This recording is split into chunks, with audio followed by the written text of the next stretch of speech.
Disebabkan saya waktu tu pun dah sangat penat lah, dah letih dah waktu tu. Saya pun tutup lampu bilik dan mengarahkan Nadia ni untuk tidur. Tiba-tiba si Nadia ni boleh bersuara pula. Dia kata macam mana tau? Angan acau. Angan ah.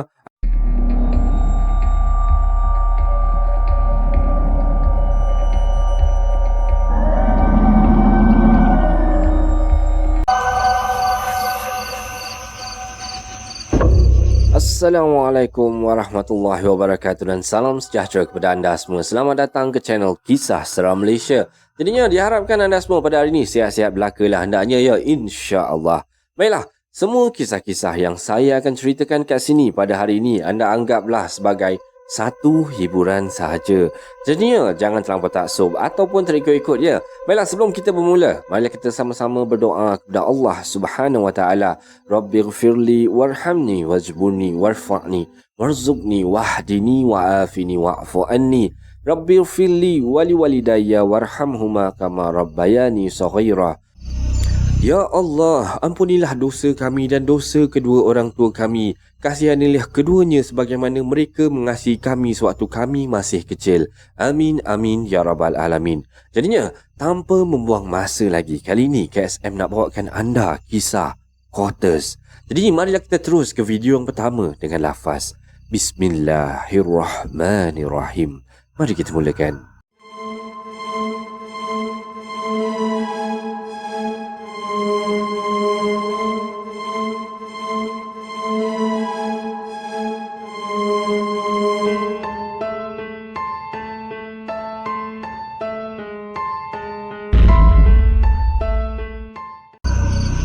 Okay guys, untuk kisah yang pertama ni kisah dia berkenaan dengan quarters lama. Jadinya kita terus dengan kisah yang pertama. Assalamualaikum. Waalaikumsalam warahmatullahi. Okey, saya khas dan mempunyai dua orang cahaya mata yang sihat dan sedang membesar sebagai Tuhan, kata dia. Dan kami menetap di sebuah quarters kerajaan yang terdiri daripada quarters lama dan menghadap bukit tau. Dan hujung lorong rumah kami terdapat hutan. Lampu jalan yang sekejap ada, kejap tak ada kan. Menambahkan lagi suasana suram pada waktu malam. Jadinya di sini adalah beberapa cerita yang hendak saya kongsikan melibatkan anak bongsu saya, iaitu nama dia Nadia. Okey, kisah yang pertama ni sewaktu umur Nadia ni beberapa bulan lah macam tu. Dan waktu tu dia baru je belajar merangkak lah. Dan sejak mempunyai anak ni, kami dah jarang tidur dalam bilik. Dan lebih selesa tidur di ruang tamu.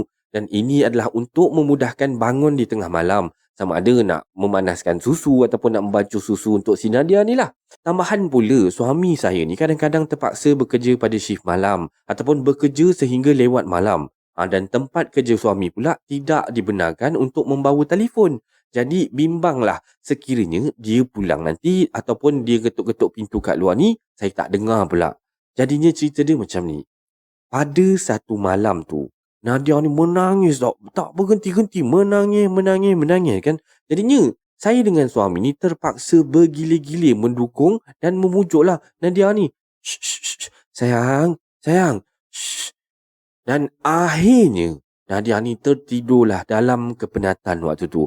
Dan disebabkan tidak sedap hatinya saya pada waktu tu, malam tu saya pasang ayat-ayat suci Al-Quran dekat laptop ni. Saya onkan ayat-ayat suci ni daripada start saya nak masuk tidur tu sampailah ke besoknya, saya biarkan je. Okey. Jadinya tiba-tiba lebih kurang pukul 2-3 pagi lah macam tu, saya terdengar Nadia menangis dengan kuat dia tau. Tapi bila saya macam dalam keadaan kelap-kelap biji mata macam tu, terbangun, saya dengar bunyi Nadia ni menangis. Tapi bila saya pandang ke kiri, tak ada pula dia dekat sebelah. Lantas, saya terus bangun dan berlari ke arah suara Nadia ni. Rupa-rupanya, dia sedang menangis ketakutan di dalam bilik air tau.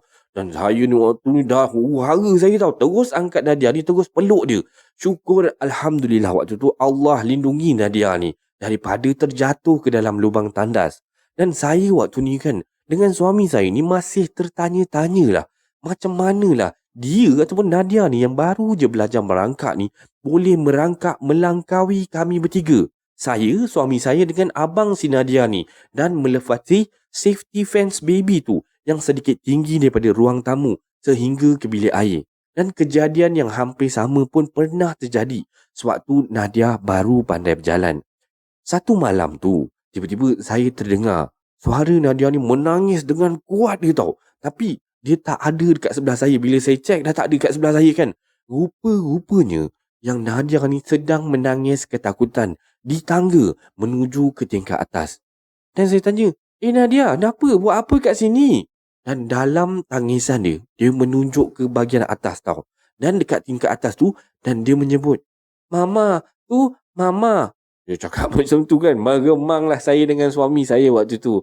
Okey, kisah seterusnya.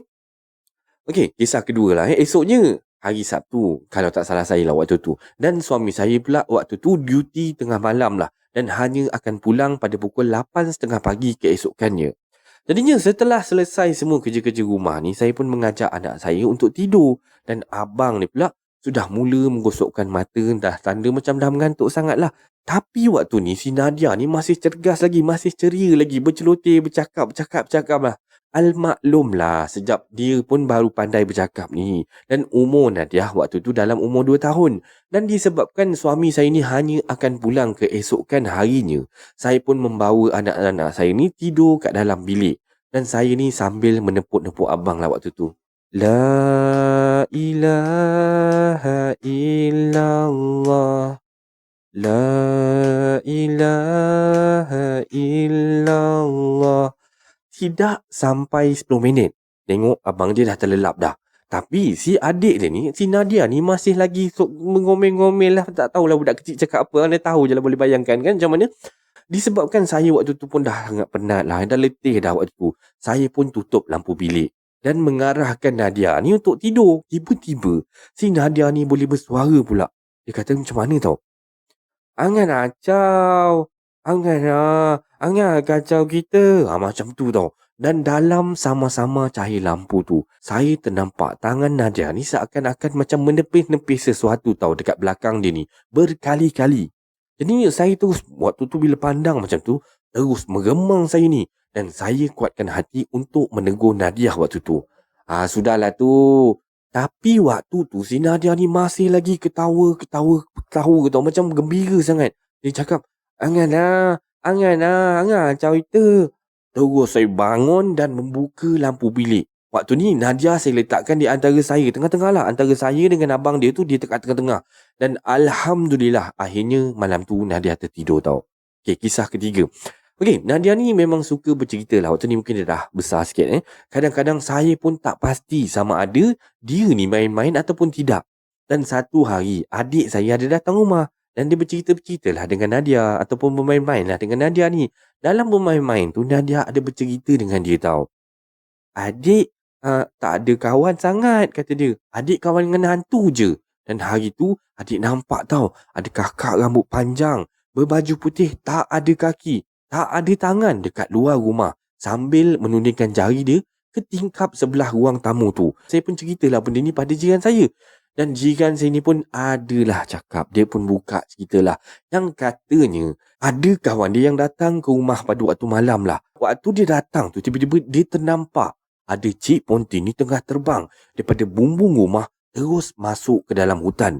Dan bila dengar cerita daripada jiran macam tu, terus saya terdiam tau. Dan sebenarnya lah, kami ni dah beberapa kali dah ke sana, ke sini, ke sunun, membawa si Nadia ni untuk berubat lah. Untuk nak cuba menutup hijab je tu. Tapi asyik terbuka semula saya rasa. Saya pun tak pastilah macam mana. Cuma semenjak dia mula masuk bersekolah di play school ni, dia sudah tidak, orang kata tak ada tegur-tegur lagi. Ataupun bercerita benda-benda yang bukan-bukan lah. Mungkinkah hijab dia tu dah tertutup? Harap-harapnya begitulah. Nah, sebab kami dah ada beli satu rumah baru ataupun apartmen baru lah. Dan rancang untuk berpindah. Dan jiran-jiran di tempat yang baru ni pula ada juga berkongsi macam-macam cerita. Mudah-mudahan dah tertutup lah. Orang kata hijab si Nadia ni. Tak adalah pula nanti kan kat sana, kat rumah baru tu, dia menegur-menegur pula nanti. Kalau tak, kejung saya kat rumah baru tu nanti. Dan ini adalah kisah pembukaan Kisah Seram Malaysia pada malam ni. Macam mana anda rasa dengan kisah pembukaan ni? Semoga anda stay tune sebab KSM ada lagi kisah seterusnya. Jadinya kita terus dengan kisah yang kedua.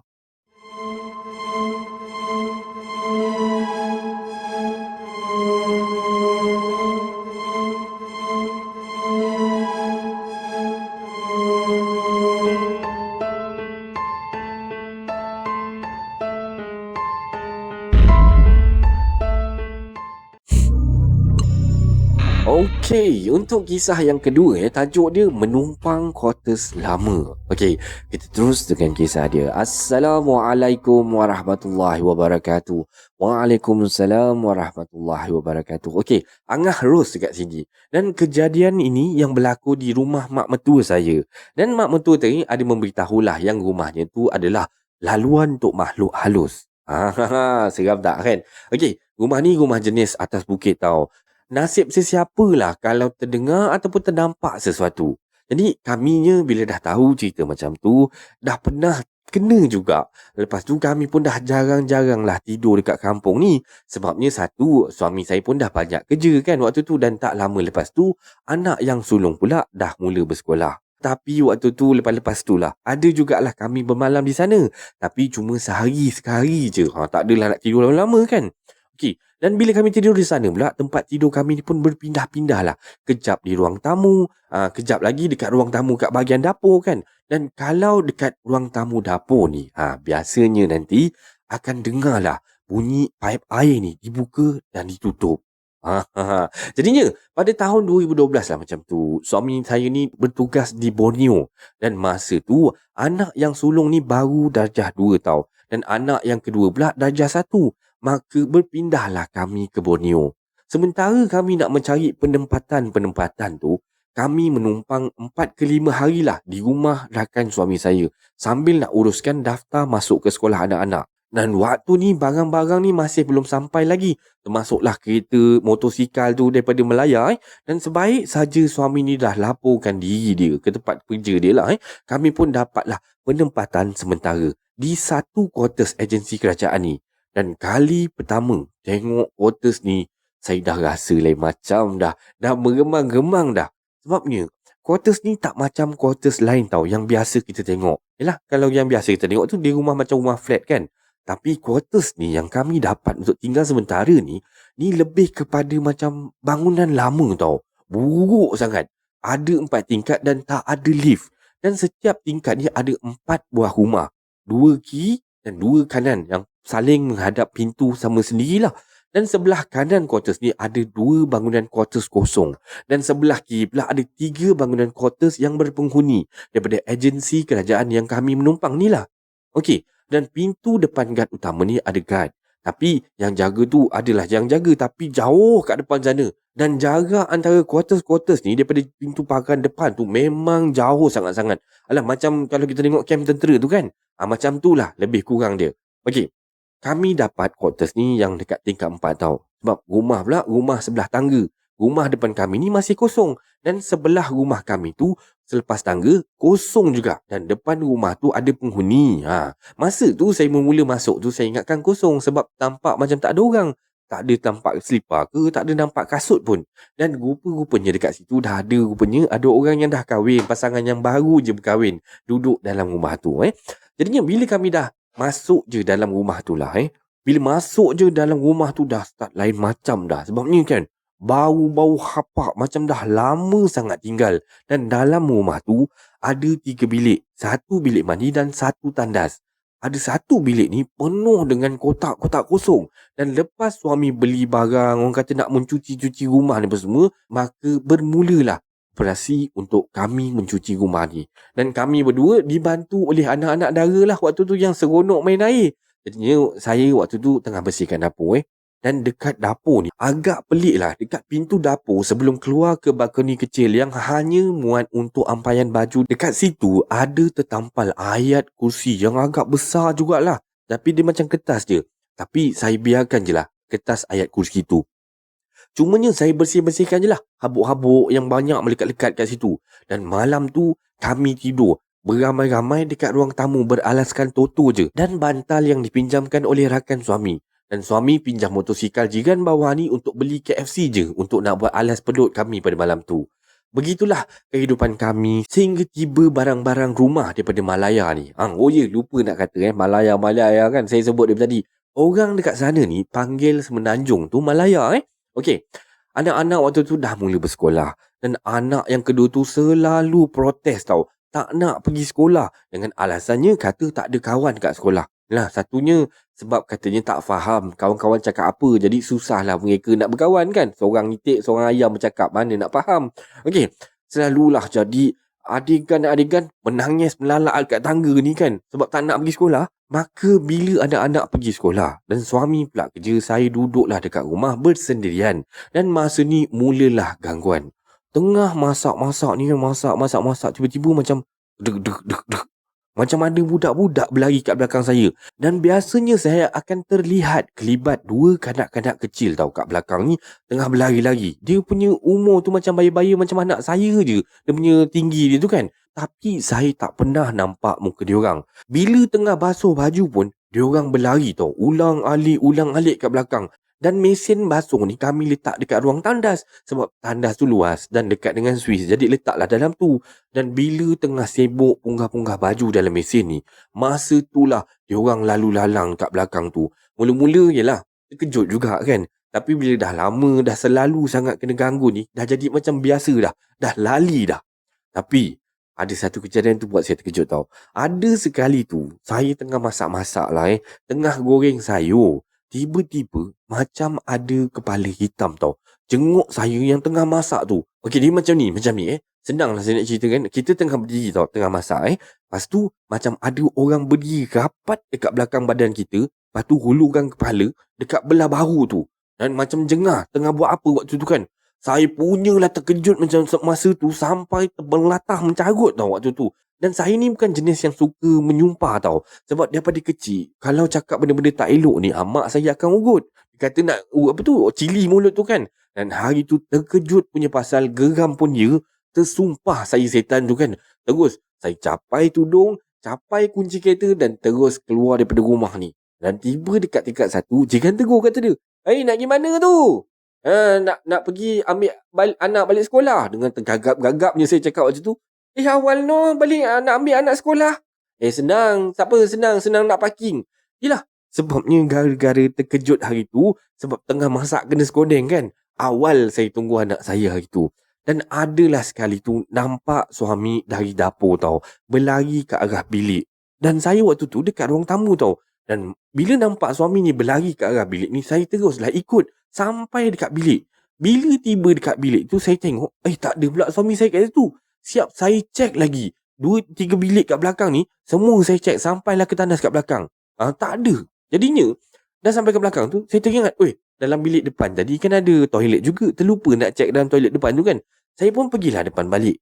Dan bila saya berjalan nak ke depan tu, tiba-tiba saya nampak suami saya ni baru masuk daripada balkoni dekat luar area ruang tamu tu.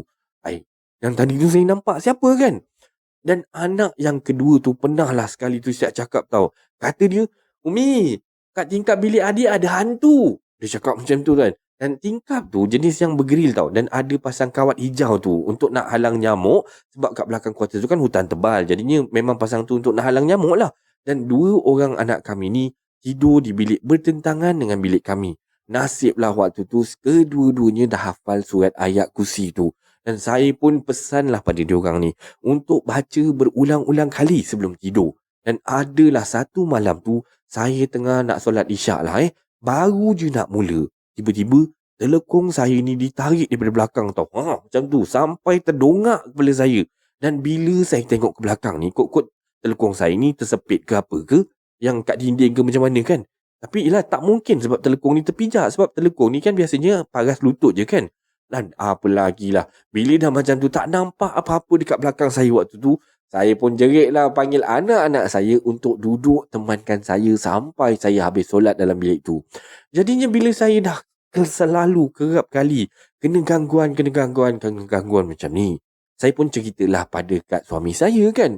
Dan suami saya cakap apa nak tahu tak? Alah, biasalah tu, perasaan awak je tu, tak ada apa-apa lah. Itu biasa. Jawapan seorang suami biasa macam tu kan. Tibalah sampai pada satu malam tu. Tiba-tiba suami saya ni masuk bilik dalam keadaan tergopoh-gapar tau. Hara dia, muka biru waktu tu. Dan saya tanyalah apa pasal. Dan suami saya jawab tau. Benda Allah tu dia mengilai lah. Kejap kuat, kejap perlahan. Tahu pun kau kan. Padan muka baru terasa. Rupa-rupanya ramailah yang dah dengar suara mengilai tu. Ada juga yang dah nampak. Tapi yang paling pelik sekali, ada sekali itulah, saya terjaga pukul 3 pagi. Saya dekat ruang tamu ni, habis banjir, lencun semua toto-toto saya dekat situ. Banjir satu rumah. Dan sekali tengok, paip bilik air ni tak tutup tau. Itulah pasal air ni melimpah sampai satu rumah banjir. Dan bilik air tu, dekat bilik air utama tu, memang bilik air tu tersumbat. Sebab itulah kita orang memang jarang guna bilik air tu. Dan saya pasti, saya dah check dah semua paip, semua suis lampu, sebab saya ni memang jenis yang double check tau. Kalau nak ke mana-mana ataupun malam sebelum nak tidur ni, mesti saya check dulu semua suis, semua paip air, check pintu dah kunci ke belum. Dah jadi tabiat dah. Risau dengan keselamatan diri dengan anak-anak saya. Sebab suami saya ni kan selalu operasi malam, tak boleh balik macam tu. Entahlah, waktu tu saya dalam hati ni berfikir, mungkin saya terlupa agaknya. Kata kesilapan manusia mesti tak lari daripada kesilapan. Makanya malam tu berjagalah kami sampailah ke pagi, membersihkan air banjir sampai buku lali tu. Sebenarnya tak lama tau kami duduk kat situ. Dalam 3 bulan je lah. Sebab quarters kami ni dah siap. Alhamdulillah. Makanya berdedailah kami ni ramai-ramai, masing-masing ni berpindah. Sebab semua tak nak tinggal lah kat situ. Sebab masing-masing dah kena ganggu dah. Daripada tingkat 1 sampai tingkat 4 ni, kami semua ni daripada agensi yang sama. Semua duduk menumpang dekat quarters tu lah. Bezanya saya sekeluarga ni bernasib baik lah. Sebab baru je beberapa bulan duduk kat situ dah boleh pindah dah. Dan yang ada pula yang jiran-jiran yang lain tu dah bertahun-tahun dah duduk situ menunggu quarter siap. Dan ada juga anggota-anggota lain yang juga menyewa rumah tau. Sebabnya nak melarikan diri daripada duduk dekat quarters tu. Yalah, sebab kami ni pula, kami tak mampu kan nak duduk sewa rumah kat sana, sebab sewa kat sana ni mahal. Dan ini adalah kisah seram Malaysia pada kali ini. Macam mana anda rasa dengan kisah-kisah yang KSM sampaikan pada kali ini? Semoga anda terhibur dan terima kasih pada yang sudi mendengar sehingga habis. Jadinya, sebelum kita akhiri kisah seram Malaysia pada kali ini, marilah kita dengar sedikit pesan daripada Ustaz. Ni satu ilmu lah, orang perempuan terutamanya. Dulu waktu isteri saya bersalin, biasalah isteri bersalin kat hospital. Biasa lepas kita dapat peluang masuk melawat isteri lepas bersalin, doktor atau nurse tu akan bagi apa kat kita? Kalau isteri kita lepas bersalin, biasa doktor atau nurse akan bagi apa dalam beg plastik kat kita? Dia akan bagi uri tu kan. Okey, uri ni balik cuci, settle, tanam. Kita isteri baru melahirkan anak pertama. Inilah pengalaman pertama kita, nak cuci uri, nak tanam uri. Jadi kita pun balik. Bila balik, kita pun duduk dah tepi telaga, kampung jalan kecil. Telaga tu telaga tok kan. Kita duduk basuhlah uri ni. Biasa orang tua ni, dia basuh guna apa? Apa bahan-bahan nak basuh tu? Siapa pernah basuh uri? Isteri dia bersalin. Ada guna garam, ada guna apa lagi? Asam keping, betul. Jadi kita duduk basuh dulu ni dengan garam, dengan asam keping ni. Tiba-tiba lalu seorang makcik kat depan jalan tu. Dia duk tengok kita ni, dia berhenti sat situ. Kita pun tengok makcik ni, ni bukan kampung kita ni, bukan kampung aku ni, orang lain, biarlah. Lepas tu lama duk tengok kita, dia tegur. Dia kata, buat apa tu? Saya kata, isteri baru bersalin semalam. Jadi duk cuci ni praktikal kali pertama lah ni. Cuci uri lepas daripada ni nak tanam. Dia kata, Maisat, aku nak abad. Orang tua, lagipun kalau kampung kita tu mungkin dia bergurau ke apa, kita kenal karakter ni orang lain, kita pergi. Dia kata sebenarnya makcik ni Tok Bidan. Saya Pasir Mas, makcik ni datang dari Macang. Kalau Kelantan, saya tu Pasir Mas lah. Makcik ni dari Macang, dia tu ambil upah. Kan dulu orang tua kita kalau anak bersalin dia ambil upah, mengurut dan bertungku. Jadi dia ambil upah. Kawan saya, isteri dia tu baru bersalin awal seminggu. Jadi dia pun nak bagi ilmu tentang uri. Ini ilmu makcik bidan lah. Sama ada dipraktikalkan atau tidak, wallahu alam, terbukti kesahihan dia atau tidak, tengok sendiri. Pertama dia kata, bila kamu angkat uri tu, pada tangkai dia tu ada bintik-bintik kecil. Bintik-bintik kecil macam mana? Dia macam telur katak. Istilah orang Kelantan, telur katak ni macam dalam air sirap. Air sirap biji selasih tu. Orang Kelantan dia panggil telur katak. Biji selasih tu faham tak? Dalam biji tu dia ada hitam kecil-kecil. Dia ada rantaian hitam kecil-kecil. Pada uri tu, hitam kecil-kecil. Dia kata cuba bilang ada berapa biji. Kita bilang sungguh 1, 2, 3, 4, 5, 6, 7, 8, 9, 10. Dia kata kemampuan isteri kamu beranak dan bersalin 10 orang. Kalau kamu tak percaya, tengok anak kedua biji 10 ni tinggal 9. Lahir anak ketiga 9 biji dia tinggal 8. Betul. Betul pada Yuri isteri saya, orang lain betul juga wallahu alam. Tapi untuk praktikal pada Yuri isteri saya betul. Bila lahir anak kedua 10 tadi memang tinggal 9 biji. Lahir anak ketiga tinggal 8. Lahir anak keempat tinggal 7. Lahir anak kelima tinggal 6. Lahir anak 6 tak lagi. Baru 5. Tapi biji tu mengurang. Baki lagi sama ada nak atau tak nak, tu saja. Kemampuan mengandung dan bersalin 10. Kalaulah seorang isteri kata, abang saya tak mau bersalin dah, duduk seorang tu lah. Tapi janganlah pula hak dah lepas haid, suami hak umur 60, ustaz cerita lagu ni, balik cerita kat bini, saya ingat-ingat ada lagi 2 biji lebih dululah. Padahal dia tak tahu tu pasal biji, tapi sebab nak adalah dia nak tu, ada lagi lah 2 biji lebih tu, kok-kok nak jadi lagi. Padahal 60-70 dah umur dia. Baiklah, sebarang komen, like dan share daripada anda semua amat-amatlah dihargai. Dan terima kasih pada yang dah sudi subscribe di channel Kisah Seram Malaysia ni. Dan yang masih belum tu, bantulah saya dengan menekan butang subscribe, like dan sharekan video ini kepada kawan-kawan anda. Sokongan daripada anda semua adalah ibarat satu pembakar semangat buat saya untuk terus berkarya, agar saya terus berusaha untuk membuat banyak video-video yang baik, yang menarik dan berkualiti untuk anda semua tonton, insya-Allah. Jadinya yang baik itu datang daripada Allah Subhanahu Wa Taala dan yang buruk itu datang daripada kelemahan diri saya sendiri. Dan saya akhiri Kisah Seram Malaysia pada kali ini dengan lafaz Assalamualaikum warahmatullahi wabarakatuh. Terima kasih semua, selamat malam.